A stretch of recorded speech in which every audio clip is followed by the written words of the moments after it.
তো গাইস এরকম ঝাপসা ছবিকে আপনারা কিভাবে মোবাইল ফোনের মাধ্যমে আপনারা কিভাবে এইচডি করে তৈরি করবেন। যেমন ধরেন আপনি ডিএসএলআর ক্যামেরা দাও অথবা ফোন দিয়ে আপনি ছবি তুলতেছেন, ছবির পোজটা বা ছবির স্টাইলটা কিন্তু ঠিকই থাকে, কিন্তু ছবি তোলার সময় কিন্তু ছবিটা ঝাপসা হয়ে যায় বা গোলা হয়ে যায়। তো তার কোনো চিন্তার কারণ নেই। তো এই ভিডিওতে দেখিয়ে দেবো যে কিভাবে ঝাপসা ছবিকে কিভাবে এইচডি করে তৈরি করতে হয়। তো সেটাই আমি এই ভিডিওতে দেখিয়ে দিব। তো কোনো স্কিপ না করে ভিডিওটি শেষ পর্যন্ত দেখতে থাকুন। তো চলুন বেশি কথা না বলে ভিডিওটি শুরু করা যাক। আর হ্যাঁ, যারা আমার চ্যানেলটি এখনো সাবস্ক্রাইব করে না প্লিজ সাবস্ক্রাইব করে দেবেন। আর যারা এই ভিডিওটি ফেসবুক পেজে দেখতেছেন পেজটিকে অবশ্যই ফলো করে দেবেন যাতে এরকম উপকারী ভিডিও পাওয়ার জন্য। তো চলুন ভিডিওটি শুরু করা যাক।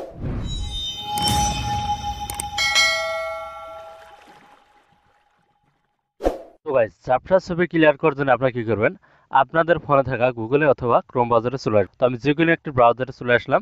তো চলে আসার পর আপনারা কি করবেন, আপনারা উপরে দেখতে পাচ্ছেন সার্চ বক্স। তো সার্চ বক্সে আপনারা টাচ করে, তো সার্চ বক্সে টাচ করার পর আপনারা কি করবেন, সার্চ বক্সে লিখবেন যে কাট আউট প্রো। তো কাট আউট প্রো লিখে আপনারা সার্চ করে দিবেন। তো সার্চ করার পর আপনাদের সামনে যে ওয়েবসাইটটি চলে আসবে, প্রথম কাট আউট প্রো নামের যে, এখানে দেখতে পাচ্ছেন কাট আউট প্রো নামের একটা ওয়েবসাইট চলে আসছে। তো এই ওয়েবসাইটের উপর আপনারা টাচ করে দিবেন।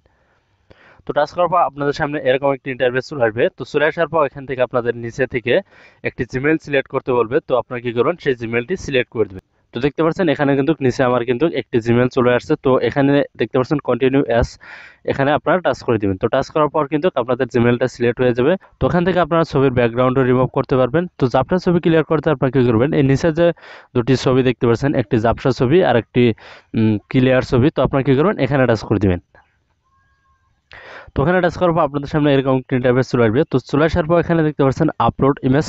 তো আপলোড ইমেজের উপরে আপনারা টাচ করে দিবেন। তো আমি আপলোড ইমেজের উপরে টাচ করে দিলাম। তো আপলোড ইমেজের উপরে আপনারা টাচ করার পর আপনাকে ফাইল সিলেক্ট করতে বলবো। তো আপনারা ফাইলটি সিলেক্ট করে দিবেন। তো আমি ফাইলটি সিলেক্ট করে দিলাম। তো তারপর আপনারা কি করবেন, আপনাকে গ্যালারিতে নিয়ে আসবে। তো গ্যালারিতে নিয়ে আসার পর আপনি যে ছবিটাকে ক্লিয়ার করতে চান, তো সেই ছবিটা কি করবেন, আপনারা সিলেক্ট করে দেবেন। তো আমি সেই ছবিটা সিলেক্ট করে দিলাম। সিলেক্ট করার পর আবারও নিচে দেখতে পাচ্ছেন কন্টিনিউ অ্যাজ, এখানে আপনারা টাচ করে দিবেন। তো আমি টাচ করে দিলাম আবারও। তো টাচ করার পর এখানে দেখতে পাচ্ছেন ছবিটা কিন্তু ক্লিয়ার হয়ে আসছে। তো দেখতে পাচ্ছেন ম্যাজিকটা আপনারা দেখতে পাচ্ছেন কীরকম কোয়ালিটি হয়ে আসছে, ছবিটা কীরকম এইচডি হয়ে গেছে। তো গাইস এভাবে কিন্তু আপনারা ঝাপসা ছবিকে এইচডি করতে পারবেন। তো গাইস এইচডি ছবিটা আপনারা কীভাবে গ্যালারিতে নেবেন, তো তার জন্য আপনারা কী করবেন, এখানে দেখতে পাচ্ছেন ডাউনলোড অপশন। তো এখানে ডাউনলোড অপশনের উপর আপনারা টাচ করে দেবেন। তো আমি ডাউনলোড অপশনের উপরে টাচ করে দিলাম।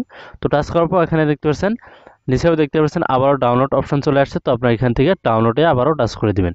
তো আমি ডাউনলোডে টাচ করে দিলাম। তো দেখতে পাচ্ছেন ছবিটা কিন্তু এখন ডাউনলোড হয়ে গেছে। তো আমি এখন আপনাদেরকে গ্যালারিতে গিয়ে রেজাল্টটা দেখাচ্ছি। তো গ্যালারিতে আসার পর এখানে দেখতে পাচ্ছেন এটা কিন্তু আগের ছবি ছিল, আর এটা কিন্তু বর্তমানে যে ছবিটা কোয়ালিটি বাড়িয়ে দিলাম বা এইচডি করলাম, তো সেই ছবিটা দেখতে পাচ্ছেন কীরকম কতটা সুন্দর হয়েছে। তো গাইস এভাবে কিন্তু আপনারা নর্মাল ছবিকে ঝাপসা ছবিকে এইচডি করে তৈরি করতে পারবেন। তো গাইস ভিডিওটি কেমন লাগলো, আশা করি অনেক ভালো লাগছে। তো ভিডিওটিতে একটি লাইক দেবেন এবং সাবস্ক্রাইব করে আমাদের পাশে থাকবেন। ধন্যবাদ এতক্ষণ সাথে থাকার জন্য।